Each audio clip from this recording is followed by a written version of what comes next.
Assalamualaikum warahmatullahi wabarakatuh. Perkenalkan, nama saya Nazmi Rafa Pasaribu. Saya perwakilan dari kelas 44 Lomba Ikonik Mendongeng. Dahulu di Betawi ada seorang pendekar bernama Pitung. Ia adalah anak dari Bang Pion dan Mbok Pinah. Ia sering dipanggil dengan sebutan Bang Pitung. Bang Pitung adalah pendekar yang baik hati, patuh kepada agama dan selalu menolong sesama. Bang Pitung pun memiliki kesaktian yang luar biasa. Ia tak mampu ditembus senjata. Tetangga-tetangga Bang Pitung hidup serba kekurangan. Bang Pitung pun merasa iba. Apalagi orang yang kaya justru semakin kaya tanpa mempedulikan rakyat yang miskin. Aku harus melakukan sesuatu untuk membantu masyarakat. Hati si Pitung geram sekali. Sore ini ia kembali melihat kesewenang-wenangan para centeng Babah Liem. Babah Liem atau Liem Jeng adalah tuan tanah di daerah tempat tinggal si Pitung. Babah Liem menjadi tuan tanah dengan memberikan sejumlah uang kepada pemerintah Belanda. Selain itu, ia juga bersedia bayar pajak yang tinggi kepada pemerintah Belanda.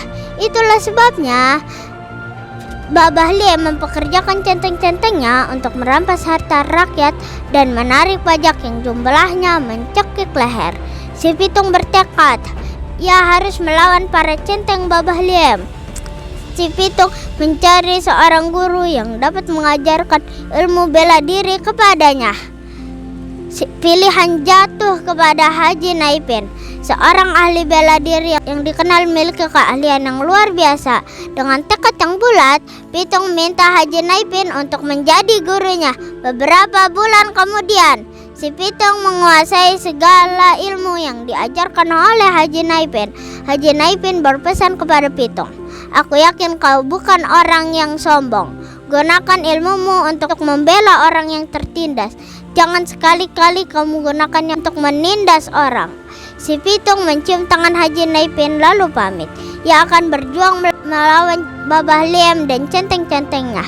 Aksi Bang Pitung pun terdengar oleh pada kompeni Belanda yang menguasai daerah itu. Kita harus menghentikan Pitung agar kompeni Belanda tidak resah dengan keberadaannya.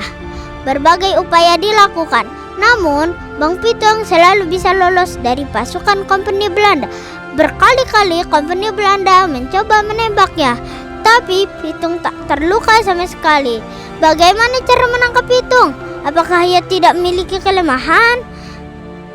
Pejabat Belanda ini kemudian berencana menculik ayah dan guru si Pitung, yaitu Bang Pion dan Haji Naipin. Tentara-tentara Belanda pun berhasil menangkap keduanya dan mengancam akan memenggal kepala mereka jika Pitung tidak juga menyerahkan diri.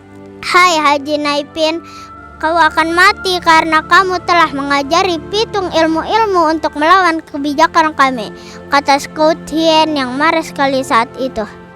"Hai Haji Naipan." Haji Naipan hanya terdiam.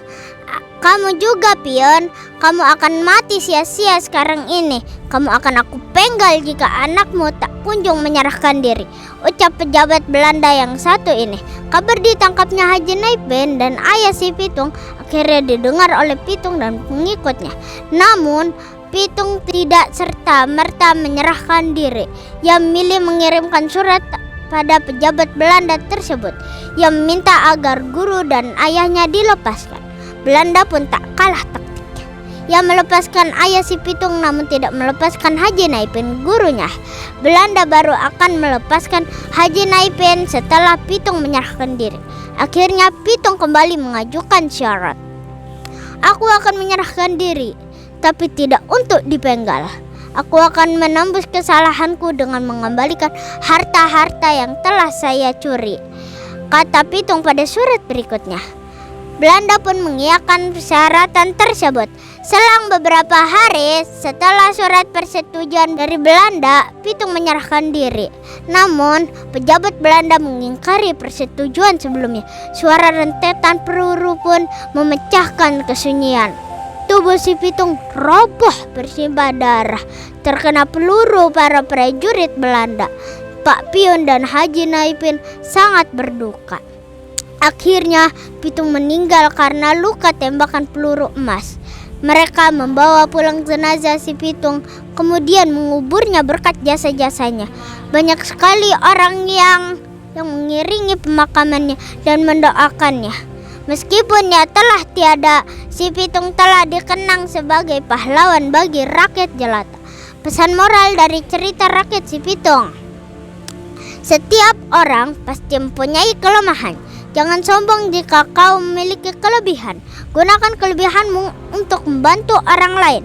Jadilah orang yang rendah hati dan berani membela kebenaran. Setiap kebaikan harus dilakukan dengan cara yang baik. Assalamualaikum warahmatullahi wabarakatuh.